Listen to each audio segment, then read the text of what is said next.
very warm welcome and thank you so much for watching another informative episode of the Chamwada Report.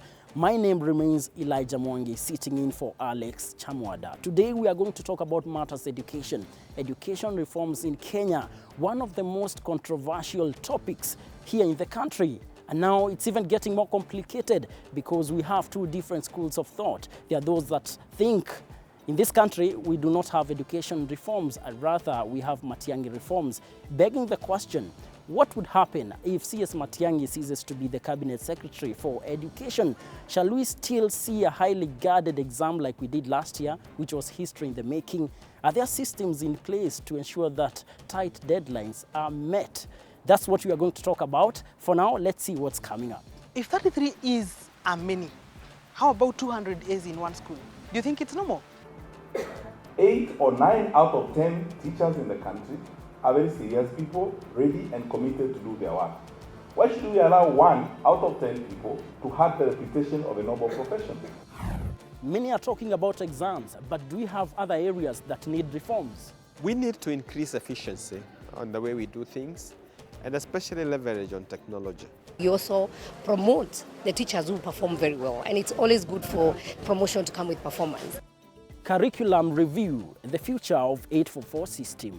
We will not support a hurried curriculum for the sake of political expediency or any other reason. No. Even 844 was good enough. But at the implementation stage, government goes back a little bit on financing of this reform. Well, that's what's coming up in the show, but at this point, let's have a look at the fact sheet.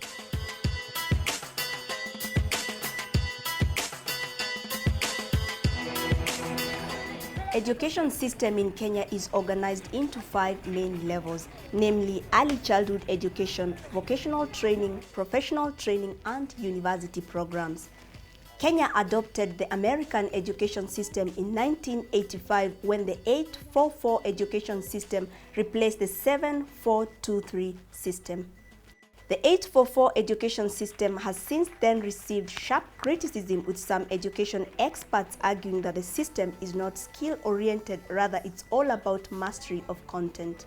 And at the end of the day, what the teachers have really focused and the parents is on the results, whether the children pass the examination or not. But the question is, do we get a wholesome person from the time a child joins from the early childhood all the way to the university? What kind of a person are we bringing up? Is it a very good lawyer who has no values, who have no morality and everything else? That means Kenya could soon adopt a new education system. A new system 26333 has been proposed. According to the new system, primary education will be split into 2 categories. The pre-primary level will take 2 years, while primary education will take 6 years. Then students will advance to junior secondary level for 3 years and senior secondary level for 3 years. Vocational training and university education is meant to take 3 years as well. Even 844 was good enough. But at the implementation stage, government goes back a little bit on financing of this reform. So you find that the teachers are not retooled, teachers are not brought, up to par in terms of the implementation of the current reforms. You find that the resourcing of the schools, if you're talking about moving from the current 844 to the 2633 system, how about the resourcing of it? The 26333 system will have fewer subjects but more robust in learner development. If adopted, the new curriculum will also wipe out KCPE and KCSE final exams. For the Chamwada Report, I am Grace Bogwa.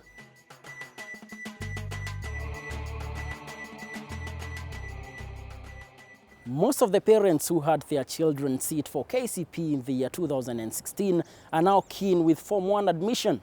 Of course, this comes with a cost because we have fees to be paid, uniforms to be bought, and shopping to be done as well. Now, Brian Oboya was out there to find out how parents are ensuring that everything is set for their children to join Form 1. 30 kilometers from the CBD in Kiambu County, we caught up with Reverend Dr. Zablon Bundi, an educationist and lecturer at St. Paul's University. Dr. Zablon is among thousands of parents who will be taking their children to Form 1 this year. My feeling about the recently released results is that we appreciate the timing because it helps the parents to plan, especially when you are taking a child to school and you are not prepared. It becomes a big problem even to look for that money for the requirements which are required by many schools. The issue of school fees is on his lips, just as it is on every parent's lips. When we received the admission letters, we looked at them, especially for me being an educationist. I checked with several high schools and the fee is the same. So what I'm wondering is why are the fees the same? This is a national school, a county school, a sub-county school, and they are all charging the same amount of fees, amounting to 53,000 and something. So what about those local parents who cannot afford that amount? The release of the 2016 KCPE and KCSE results came as a shocker for candidates who sat for the same. But that would not only be the case. Parents would later come out crying foul, crying of hiked school fees contrary to set guidelines. The media had gotten wind of the story. Graham Kajilwa, a journalist with the Standard newspaper, was among the very first in the Kenyan newsrooms to pick one of those calls. Genesis of the story that we did at the Standard came after revelation from parents. They were calling in and complaining of additional fees being added to the guidelines of the fees that has already been set by the ministry. Basically, it wasn't a surprise because last year it was the same case, and it was expected this year to be probably the same. So considering that the CS was very rigid last time, parents actually this time, I'll say they came out strongly compared to last year. With the biting economy that has engulfed the country, more parents are coming out complaining of extra charges, which some of them say are unrealistic. Since the principals, the school heads are aware that the county directors, TSC directors, they are under strict instructions to make sure that they do not flout the guidelines. Most of them were altering the number of students in the schools by inflating it so that they get a bigger amount from the government, because I understand now it's about 13,000 for every student. So if you inflate the number of students, you get more money. Take Are Primary School, for example, in Kisumu County, where the school management will charge their pupils up to 8,200 Kenya shillings on repairs, maintenance, and improvement. Parents will also pay 4,500 in what the school management has made parents believe is payment for what it calls PTA projects. Do you know among those parents, there is one who is unemployed? So how can an unemployed person motivate a person who is on government's payroll? It does not make sense entirely. But those who cannot afford, the question remains, what will they do, especially with the requirements? The fees may be standard, but what about the requirements? We increased the money that we are giving. Every child in every primary school is getting 1,300 shillings per year. You might argue it's not enough, but if it's well managed, when the children can be able now to access to books, and even proper infrastructure. The same comes to the secondary school. Every student, in whether they are boarding secondary school, gets 12,800 in a year. The activity fee that parents every year, children were being sent home, the government is going to cater for it. The 2016 KCSE ranking has seen giants fall. Historic giants like Starehe Boys Center is not even among the top 20 schools in the country. Some of those schools blame their woes on a ranking that was not standard. In fact, others say they were ranked with schools which do not take the same subjects they do. I think ranking for me, if it is on a level playing ground, would not be a big problem. The problem is if ranking is not a level playing ground, because those who are ranked together, they don't have the same facilities as the others. Then in that case, we will be disadvantaging some schools. And then came the question of performance by gender, the question of the boy child versus the girl child, Undisputedly, girls performed better than boys in the 2016 KCSE, where no single student scored an A in English for the very first time in the history of KCSE.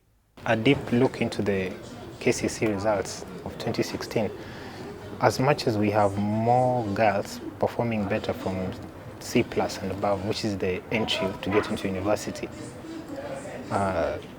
from C going down, or probably C- going down, we have also more girls performing poor compared to boys. And a lot of campaign about girl child, girl child, girl child. We want them to perform. We gave them all the facilities. We supported them. We also have a problem in Kiambu County, where the girl child has overtaken the boy child.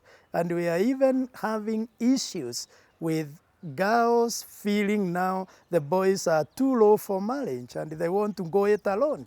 They don't want these pushovers. My take would be, as we encourage the girls, we also encourage the boys, and more so from this exam, because the performance has proved that boys are really low. We pick over and talk about the boy child. Now, 2016 KCPE candidates are preparing with anxiety to join high school.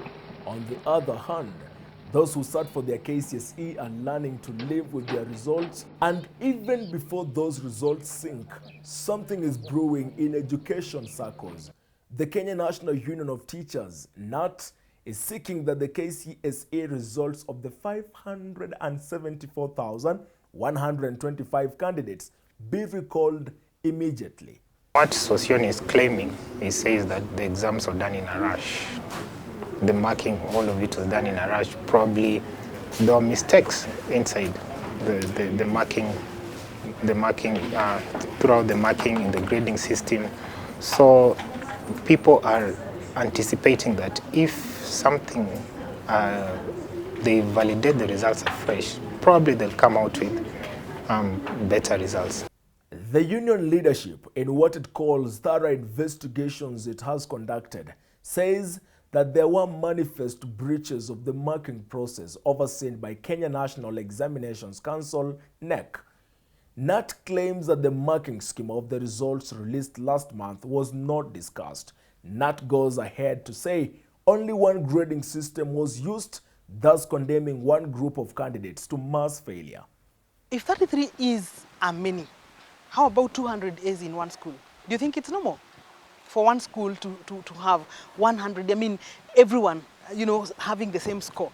I think we have to look at it from both ends. And then again, we say that I am, for example, expecting that the results of the next year are going to be slightly different.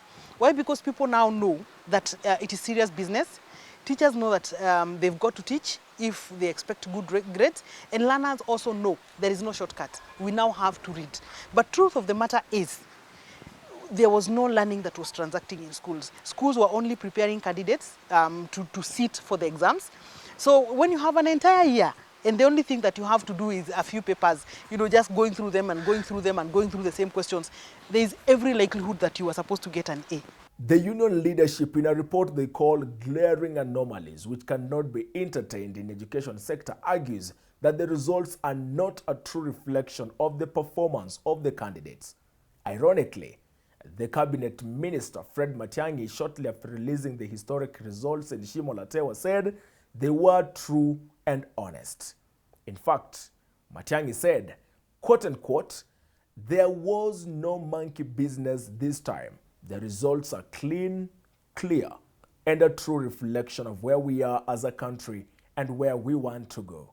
NAT claims to have information, credible information, that a uniform grading system was used in the marking process across all subjects.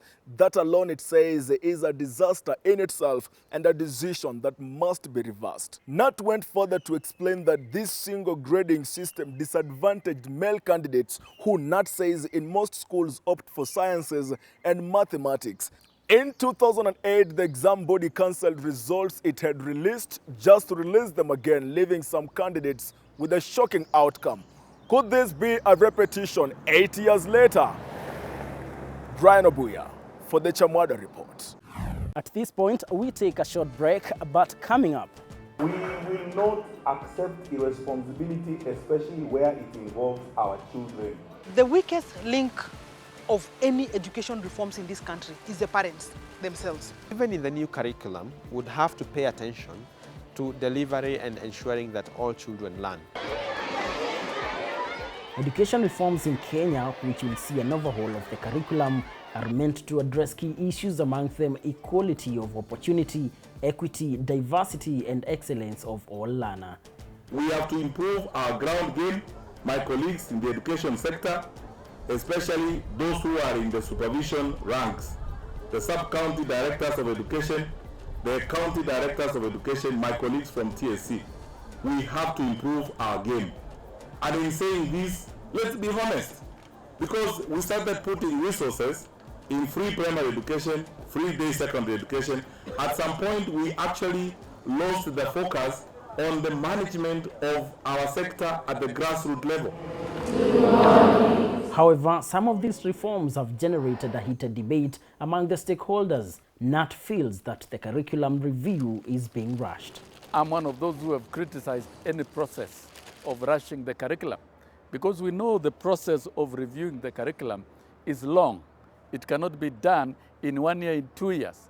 The minimum is 3 years from the time of doing what we call needs assessment, which KICD has done, and disseminating the findings of the needs assessment to the public and stakeholders, to policy formulation and disseminating the same to the public, to curriculum design and disseminating the same to the public, because you must carry everyone along. Number 3, developing the syllabus and disseminating the same, developing the learning materials, disseminating the same, capacity building and training of teachers. That is a standard way. Prepare teachers, and then you pilot, and then after piloting, roll out. That is not a Simon Makonde business that can be done in a short period. We will not support a hurried curriculum for the sake of political expediency or any other reason. No. You ready for the exam? Yes. Very good. As the debate rages on, Fred Matiang'i, the CS for Education, on the other hand, has received praise and criticism in equal measure. Janet Ouko is an education expert and the CEO of Elimu Yetu Coalition, an advocacy platform that puts the government on check when it comes to matters education, and she's of the view that Matiang'i reforms are not new. I don't believe there is anything like Matiang'i reforms, because I've been around the education sector for quite a while. And as a coalition, some of the things, and actually all the things that the current CS is now talking about, are things that we have pushed for. And I think it dates back to the year 2010, after the promulgation of the Constitution.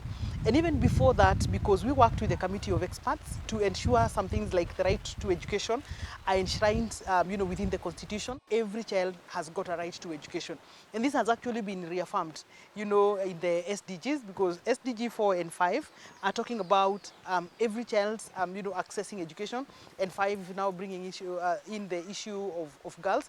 And if you look at the reforms that are now coming to be known as Matiang'i reforms, are zeroing in on the issue of every child, so that ensuring that we create an environment, or ensuring that we conduct the affairs of education sector in a manner that is likely to offer solutions to every child. My committee and the ministry and KICD are working on a new curriculum, just to make sure that we don't just have children who are going to cram things in school, who are not full human beings. Let's talk about curriculum review, because 844 system has been highly criticized because of not producing skills-oriented graduates. Rather, it's all about mastery of content and not anything else.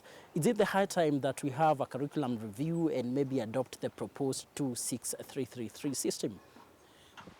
Well, I think for me is that, and because I've been around for some while, and especially sitting at the tables of where, some of these issues are being discussed. And I will tell you that for me in this country, the people have the ideas of what needs to be done. Because when 844 was introduced, a good number of those that are now, at the high tables doing the reform were also part of the reforms that have been there from time to time. We felt there was over-glorification of inputs. John Mugo, an education expert and director at Chamwada East Africa, an organization that monitors education trends in the region, notes that one of the key areas that requires reforms is equity and equality.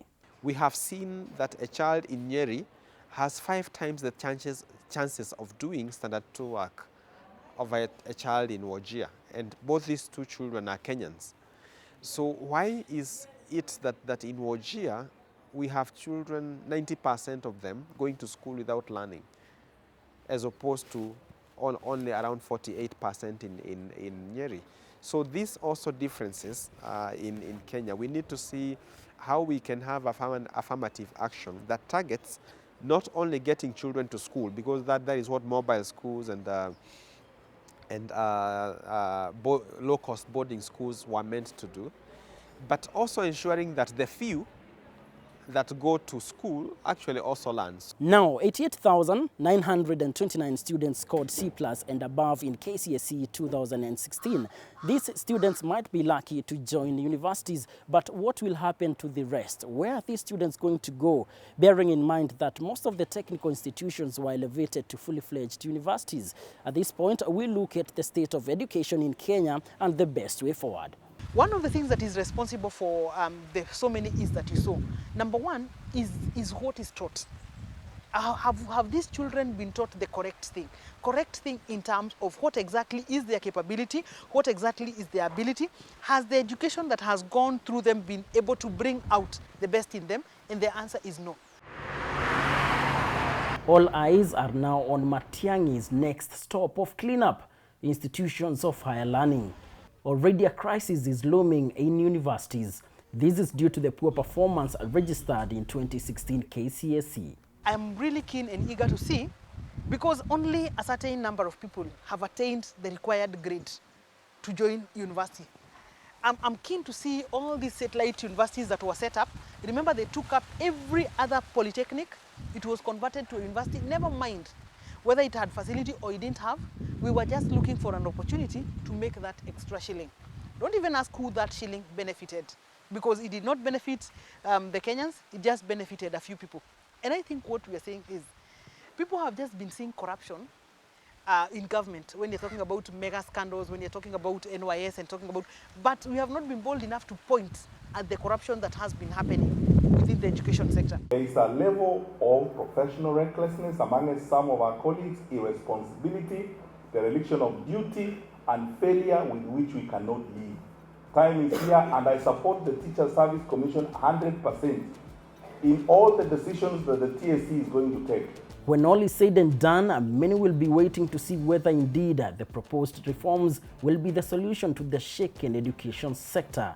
The question in the mind of many Kenyans is, are these reforms sustainable? Through this increased efficiency and also credibility, I think we are heading somewhere. We have everything we need in Kenya. When you look at Africa, for example, we are really ranking high in terms of what government of Kenya is spending on the education sector as it is now. The only thing that we need is serious accountability in the sector.